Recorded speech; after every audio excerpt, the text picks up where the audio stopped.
Okay, thank you, Sam, and thanks to everyone who's joined this very important event today. As you all recall, at last month's Human Rights Council special session, which of course took place just after the Taliban takeover in Afghanistan, the consensus resolution stressed the need for transparent and prompt investigations. Now is the time to put in place an investigative mechanism to give effect to that call. And the question, of course, before us is, what form will that mechanism take? Now, some say it's too early to establish a fully resourced fact-finding mechanism of the sort that Shahrazad was just rightfully pleading for. They say, oh, the Taliban leadership is making some moderate noises. We should wait and see. An ordinary special rapporteur, perhaps supplemented by a little help from OHCHR, that should suffice. In fact, what we're already seeing are signs that, despite efforts to pretty up the ugly reality, Taliban 2.0 has many of the same deeply disturbing practices as Taliban 1.0. Now, just as a preliminary matter, I should say that Human Rights Watch has a long history of monitoring Taliban conduct going back decades. We've been closely scrutinizing their conduct, not only since the takeover, but also during the period when they gradually assumed control of the country. And what we have found is deeply disturbing, more than enough to warrant a fully resourced fact-finding mechanism. Let me begin with an enormous area of concern, which is the treatment of women. Since taking power, the Taliban have denied girls access to all secondary education, and they have severely restricted women's access to higher education. They have denied many women access to employment. They have drastically restricted women's freedom of movement. They've imposed restrictions on women's dress. And these attacks, come on top of the horrible attacks on girls' education, especially among the Hazara minority that preceded the Taliban's rise to power, many at the hands of the Islamic State. Now, the Taliban have also dismantled the fragile systems developed over the last 20 years to protect and to provide some modicum of justice for survivors of gender-based violence, with shelters now closing and judges, prosecutors, and lawyers in hiding.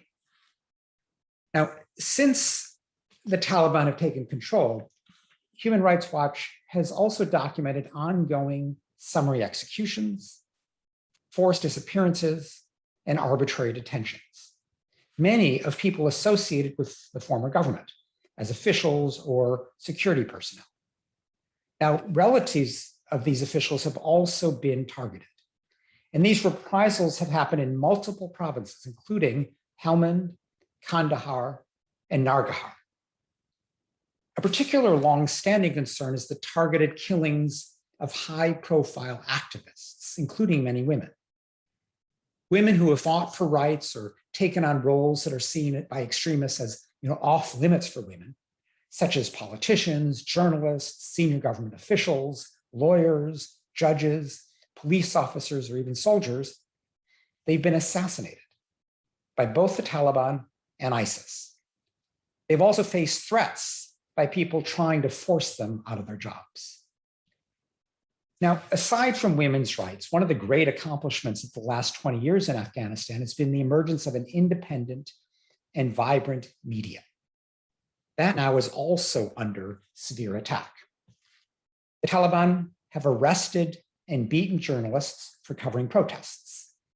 New directives for journalists include rules against publishing on topics in conflict with Islam or insulting to national personalities. Many in the media now carefully self-censor. Many Afghan journalists have fled the country. Dozens more are in hiding. And more than 100 local media companies and radio stations have stopped operating altogether. Prominent newspapers now publish only online. Now, the loss of an independent media is a tragedy in its own right, but it also severely limits our access to information about Taliban atrocities, which frankly underscores the urgency of the Human Rights Council creating a strong fact-finding mechanism. Now, we're also concerned about reports of the Taliban arresting people for supposedly criminal activities that may include criticizing Taliban officials or other kinds of dissent. Civil society activists have been detained because of social media content and compelled to promise not to criticize the Taliban. Afghan journalists who have not been evacuated have continued to face death threats. The Taliban, as you've heard, have also vowed to resume executions for crimes like murder and adultery. And just the very next day in Herat, 4 bodies, as was mentioned, of alleged kidnappers were displayed publicly as a warning.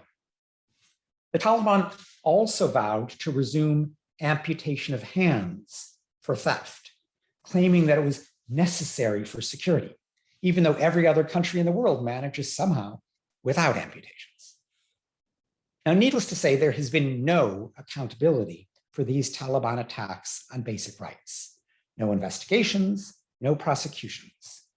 There is an urgent need for the Human Rights Council to step in now to show that these are serious crimes that the world takes seriously. That's the best way to deter their continuation. Now, we're aware of the arguments against a strong fact-finding mechanism, but frankly, none of them holds water. Some say we should wait and see. They note the milder rhetoric coming from some senior Taliban officials and want to see whether that nice talk will be translated into action. But without much waiting, we've already seen a lot of disturbing things. All the important government positions have now been taken by hardliners, marginalizing even the negotiators from Doha. In turn, the early Taliban practices bear disturbing resemblance to the last period of Taliban rule. Wait and see is an invitation to a resumption of past brutality. A strong Human Rights Council response now is the best way to deter such brutality. Now, some governments fear that a tough stand by the Human Rights Council might impede evacuations of endangered Afghans that are still needed. In fact, the opposite is true. A weak response in Geneva will bolster the hardline members of the Taliban who are the greatest threat to ongoing evacuations. Moreover, we shouldn't let the Taliban blackmail us by treating the right to leave one's country as contingent on international silence before Taliban atrocities. And the Taliban's need for international assistance, another moderating factor, will remain even after strong Human Rights Council action. Now, some are not eager to examine Afghanistan too closely for fear that past practices of the Western-backed governments, of the Western-backed former Afghan government may also be excavated in the process. But the past, frankly, is no excuse for the atrocities today, and we shouldn't allow worries about the past to stop a vigorous response today. Now, a mere special rapporteur with some assistance from OHCHR is not enough.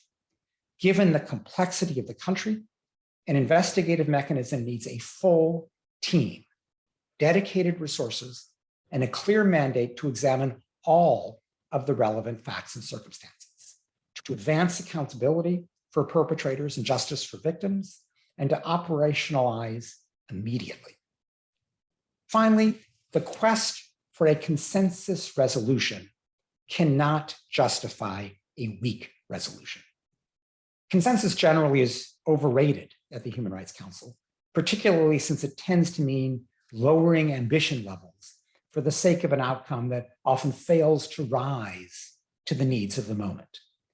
We already heard at the first informal a range of states, including from Latin America and Africa, expressing support for a stronger approach.